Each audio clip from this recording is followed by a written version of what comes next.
So about 7 months ago in December of 2025, we flew across the country to interview and record content with Restroom trailer owners. And so this time around, we're actually going to be traveling and meeting Restroom trailer owners again, except this time we're going to be driving instead. We're going to start by leaving Fresno, California up to Sacramento, California to meet a Restroom trailer owner there. And from there, we're going to head west to a campground that's kind of a little bit north of San Francisco.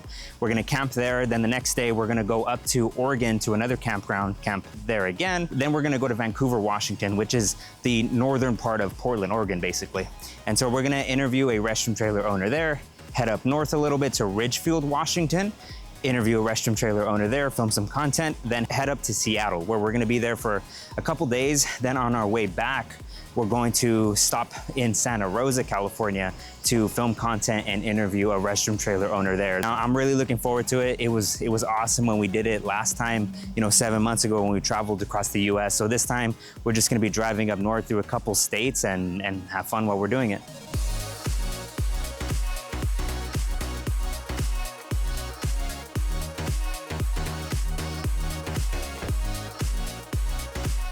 We're heading there right now.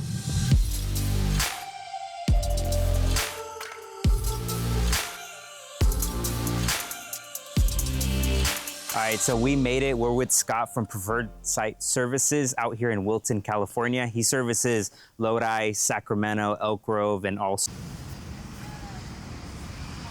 We just finished the interview with Scott from Preferred Site Services. So now we're at Jack in the Box. I'm gonna pull over, get a Red Bull out, and we're gonna head out to the coast to our campground. It was actually a really good interview. I think we got a lot of good moments with Scott when he was talking about his business, how we got into it, how we started doing the porta potties, how that's been going.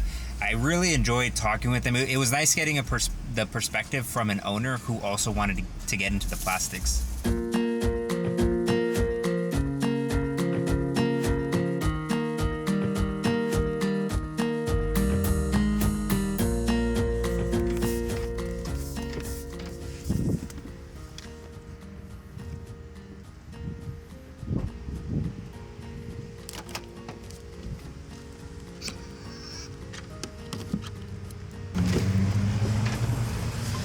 So right now we're at 46%, and what we're having to do is charge here in Cotati. I don't know, I've never been to this little town before.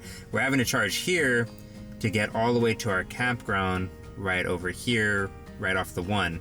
Now the only thing is that we have to get enough charge to where we can use the camp mode overnight, because we're going to be sleeping in the car tonight, to then get all the way up here to, let's see, the next charger, which is Fort Bragg.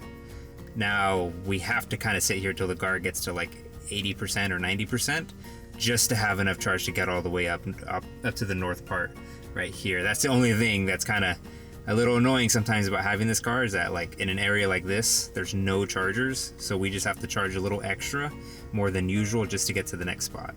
And we got to 90%.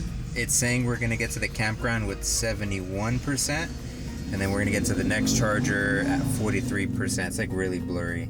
One thing we have to account for is that we're gonna use camp mode because we're gonna sleep in the car, so that can use give or take 5 to 10% depending on the weather. So we're basically gonna get to Fort Bragg with about 30%, I'd say.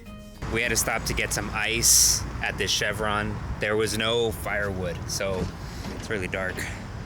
We have to go and find some firewood before we get to the campground, especially before it gets late.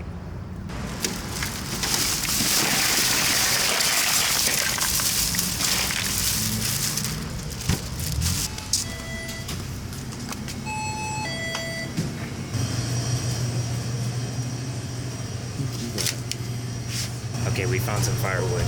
We should be good.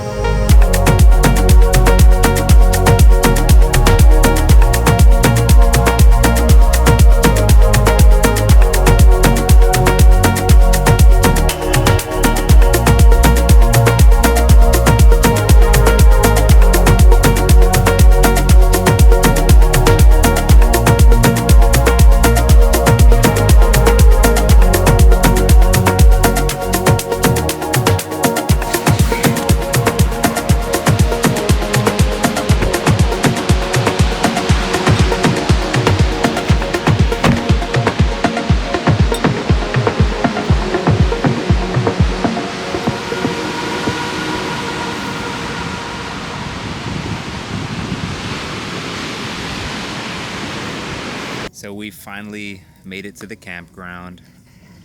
Got the fire going right there. Look at that. We were basically traveling like all day. I think we were traveling for about like 9 hours today, or at least we were sitting in the car for about 9 hours. Then we did the interview with Scott, and right now we're like a little bit north of San Francisco. I'm not exactly sure, where we're at. We're gonna travel up north about 8 hours on the one across the coast of California to another campground that is in Oregon. It's gonna take about 8 hours because going on the one, it's really like windy. It's not like a really big freeway, so you can't go that fast. It was a long day, but we got it done, and we got a lot of content. So there's so much more content that we're planning to film for the next like 5 days. But yeah, that was day one.